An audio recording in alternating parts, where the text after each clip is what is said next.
فكيف تقوم الساعة؟ صاحب القرن اللي هو اسمه إسرافيل واضع البوق في فمه منذ مبعث النبي صلى الله عليه وسلم، ينتظر هذه اللحظة، فينفخ الصور نفخة واحدة، صعقة، نفخة قوية، صوت. شفت البرق، شفت الصاعقة إذا نزلت مثلها، صوت رهيب جدا، كل من يسمعه يصعق مباشرة.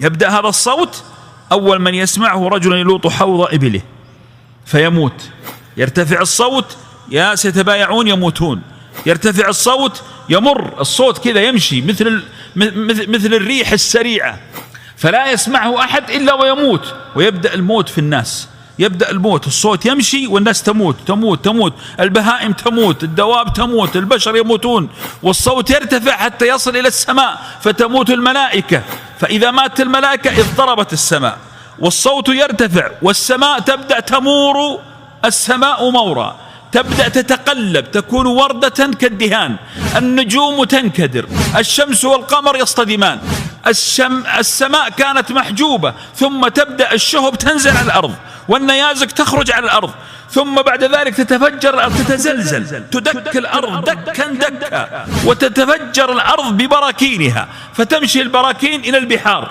فتسجر البحار، نار في السماء ونار في الأرض ونار في البحر، والناس تصيح ما لها، والصوت يمشي ويقتل، يمشي ويقتل، حتى إذا انتهى الصوت وإذا كل من في السماوات والأرض قد مات إلا من شاء الله. ونفخ في الصور فصعق من في السماوات والأرض، كلهم يموتون إلا من شاء الله. من هم؟ الله عز وجل ينادي ملك الموت: من بقي يا ملك الموت؟ فيقول: بقي جبريل وميكائيل وإسرافيل وعبدك الفقير، لم يبقى إلا 4 لم يموتوا. فيقول الله لملك الموت: اقبض أرواحهم. فيموت جبريل وميكائيل وإسرافيل، ثم يسأل الله ملك الموت: من بقي؟ فيقول: لم يبقى إلا عبدك الفقير. فيقول الله له: مت. فيموت، فيطوي الله تبارك وتعالى السماوات السبع بضخامتها بيمينه، والأراضين السبع بيمينه، ثم يرجفها 3 رجفات، ومع كل رجفة ينادي: لمن الملك اليوم؟ لمن الملك اليوم؟ لمن الملك اليوم؟ فلا يجيبه أحد، فيجيب نفسه بنفسه: لله الواحد القهار. وتنتهي بذلك الدنيا كلها، ولا يبقى إلا الله، الحي قبل كل حي، والحي بعد كل حي، والحي القيوم الذي لا تأخذه سنة ولا نوم. يبقى الواحد الأحد الملك. عندما تؤمن بهذه الحقيقة أسألك سؤال مهم: ما قيمة هذا الملك في قلبك؟